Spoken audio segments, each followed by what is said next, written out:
Selamat pagi Ibu dan teman-teman sekalian. Sebelum memulai aktivitas presentasi di pagi hari ini, ada baiknya kita mengucapkan basmalah. Bismillahirrahmanirrahim. Baiklah, kami dari kelompok 1 akan mempresentasikan hasil tugas kami untuk mata kuliah hadis yang kami beri judul definisi hadis, sunnah, khabar, dan atsar, serta persamaan dan perbedaan Al-Quran, hadis Qudsi, dan hadis Nabi. Sebelumnya, izinkan saya memperkenalkan anggota kelompok saya yang dimulai dari saya sendiri, yaitu Tia Anggreni Silalahi, dan kedua teman saya, yaitu Aulia Rahmadani dan Tiffany Rahmadani.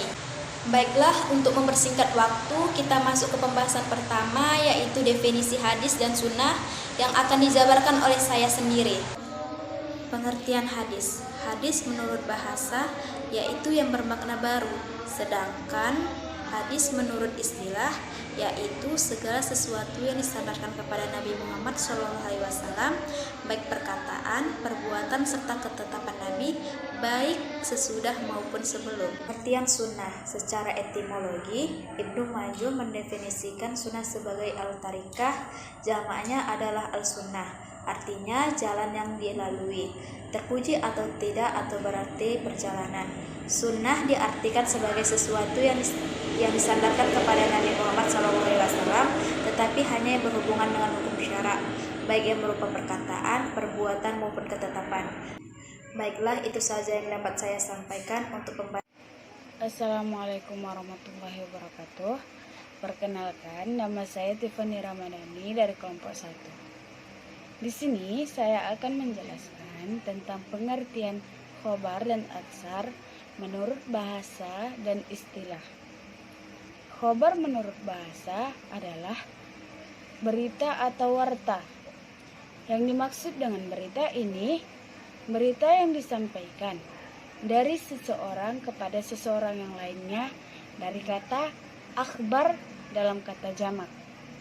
Sedangkan akhbar menurut istilah adalah kalau hadis segala yang datang pada Nabi, sedangkan akhbar suatu yang disandarkan kepada Nabi ataupun selain Nabi.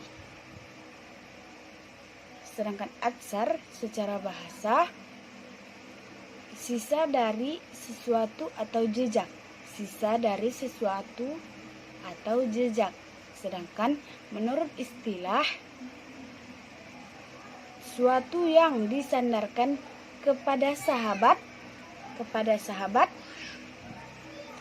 sesuatu yang disandarkan kepada sahabat dan tabi'in maupun ulama salaf, baik dari perkataan ataupun perbuatan mereka.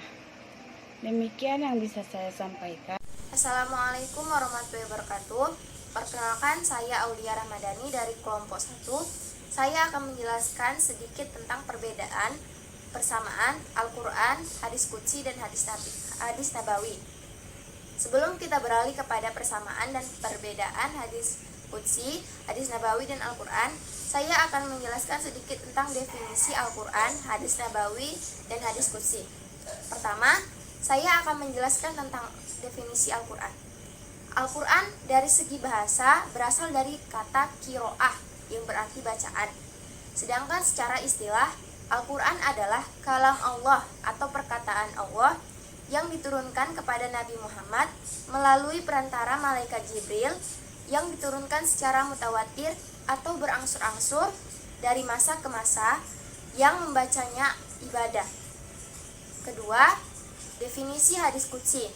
Hadis Qudsi adalah hadis yang sumbernya dari Allah Subhanahu wa Ta'ala, yang perkataannya dari Nabi Muhammad, yang perkataan atau lafaznya dari Nabi Muhammad SAW. Contoh lafalnya yaitu atau sanadnya yaitu qala Allah Ta'ala atau qala Allah atau innallaha azza wa jalla dan lain sebagainya. Selanjutnya, definisi hadis Nabawi. Hadis Nabawi sering disebut dengan hadis Nabi, yaitu hadis yang lafal dan maknanya berasal dari Nabi. Contoh sanadnya atau lafalnya yaitu qala Rasulullah sallallahu qala Rasulullah sallallahu alaihi wasallam atau qala Nabi sallallahu alaihi wasallam dan lain sebagainya. Jadi, dapat disimpulkan bahwa Al-Qur'an adalah kalam Allah atau perkataan Allah yang diturunkan kepada Nabi Muhammad secara mutawatir atau berangsur-angsur melalui malaikat Jibril yang membacanya ibadah. Kemudian, hadis qudsi adalah hadis yang berasal dari Allah Subhanahu wa taala namun lafaznya dari Rasulullah SAW, atau dapat dikatakan bahwa makna dari hadis qudsi bersumber dari Allah Subhanahu wa taala namun pelafasannya dari Rasulullah SAW. Kemudian hadis nabawi yaitu hadis yang makna dan lafaznya berasal dari Nabi Muhammad SAW. Selanjutnya kita beralih kepada persamaan Al-Quran, hadis qudsi dan hadis nabawi. Pertama, hadis qudsi, Al-Quran dan hadis nabawi sama-sama merupakan wahyu Allah yang diturunkan kepada Nabi Muhammad. Pertama, Al-Quran. Al-Quran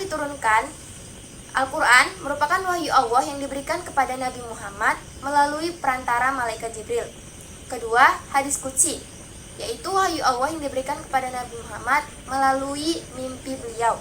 Ketiga, hadis nabawi, yaitu wahyu Allah yang diturunkan kepada Nabi Muhammad atau diberikan kepada Nabi Muhammad yang merupakan dasar dari ketetapan Allah kepada Nabi Muhammad, baik perbuatan ataupun perkataan beliau.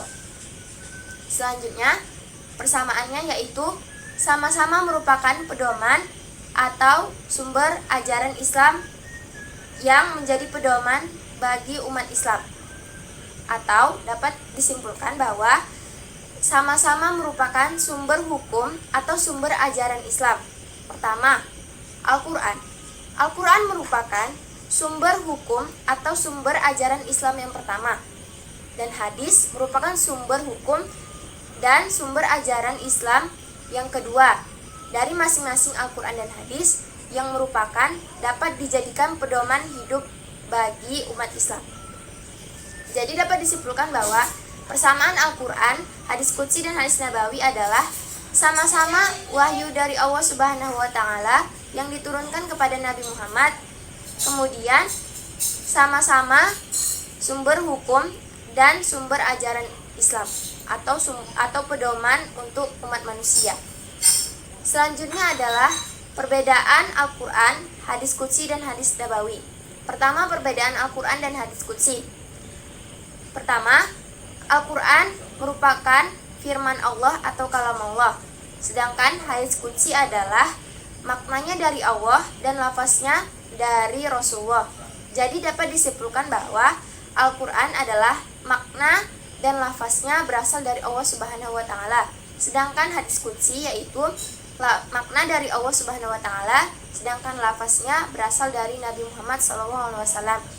Kedua, di dalam Al-Quran dapat kita kenal sebagai adanya ayat dan surah, sedangkan di dalam hadis qudsi tidak ada istilah ayat ataupun surah. Selanjutnya, ayat Al-Quran dapat dijadikan bacaan sholat, sedangkan hadis qudsi tidak dapat dijadikan bacaan sholat. Namun hadis qudsi menjelaskan tentang tata caranya.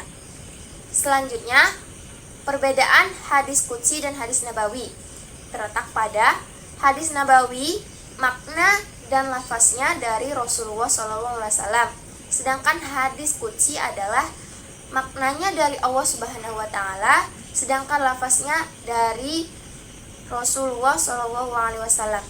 Jadi dapat kita bedakan bahwa hadis nabawi adalah makna dan lafaznya berasal dari Rasulullah SAW, sedangkan hadis nabawi, hadis qudsi yaitu maknanya dari Allah Subhanahu wa taala, namun untuk lafazannya dari Rasulullah SAW. Selanjutnya, perbedaan Al-Quran dan hadis secara umum. Pertama yaitu Al-Quran, ketika kita membacanya kita akan mendapatkan pahala untuk setiap huruf yang kita baca, sedangkan hadis kita tidak mendapatkan pahala atas setiap yang kita baca.